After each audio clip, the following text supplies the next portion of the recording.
Tennis is used to pay battles between the sexes when it comes to competitors' prize money, but that now looks set to spill over into the commentary box at Wimbledon. Martina Navratilova has revealed that John McEnroe is paid, minimally, 10 times more than she is for the expert analysis the two provide during the championships for the BBC. The Czech-American legend tells a wider BBC Panorama investigation, Britain's equal pay scandal, of the disparity between what they receive for their services over the iconic fortnight. She has instructed her agent to ask for more money and relates her upset when discovering the different remuneration scales. Overall it was a shock because John McEnroe makes at least £150,000, says Navratilova, a long-time campaigner for equality in different areas of life. I get about £15,000 for Wimbledon, and unless John McEnroe's doing a whole bunch of stuff outside of Wimbledon, he's getting at least 10 times as much money. Furthermore, Navratilova alleges she was told she was paid a comparable amount to men doing a similar job. We were not told the truth, that's for sure. I'm not happy, needless to say. I mean, it's shocking. It's still the good old boys network. And you know the bottom line is that male voices are valued more than women's voices.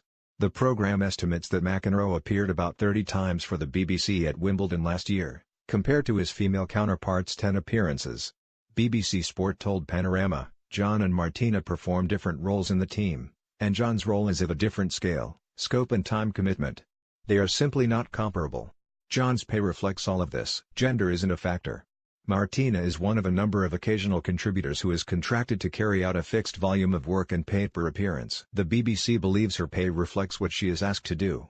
Along with Sue Barker, John is regarded as the face of our Wimbledon coverage. He is a defining voice within the BBC's coverage. Gender politics are rarely far below the surface in tennis, with Andy Murray establishing himself as a powerful voice from the men's side of the game arguing for equality. Wimbledon put the prize money argument to bed in 2007 when it became the last of the 4 Grand Slams to introduce full parity. That does not extend to all levels further down the game, and it remains a sensitive subject. McEnroe became directly involved in the issue just before Wimbledon last year when he was asked about claims that Serena Williams could be described as the greatest tennis player of all time. While acknowledging her greatness as the best female ever, he refused to go along with such a straightforward analysis. If she had to just play the circuit, the men's circuit, that would be an entirely different story, he said, speculating that she'd be like 700 in the world. Williams was unimpressed, asking amid the ensuing storm that he please keep me out of your statements that are not factually based. Blessed with an extremely sharp mind and wry sense of humor, it is McEnroe's capacity for original thought and provocative analysis that have made him the star of the BBC team since he started appearing in the late 90s. He works a very busy schedule during the major tennis events, as he is also in huge demand from the big American and international broadcasters, often ducking from one studio to another for his various stints.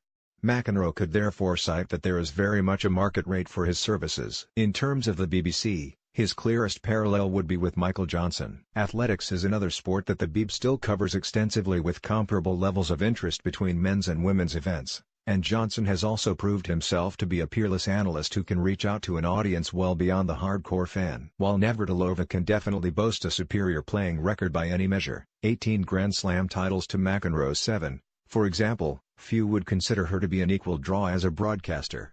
The parity issue in tennis is not one that is likely to go away. As Sportsmail revealed just before the recent Australian Open, Novak Djokovic has become a strident voice in declaring that the men should be fighting harder to secure themselves better levels of pay and more sympathetic scheduling.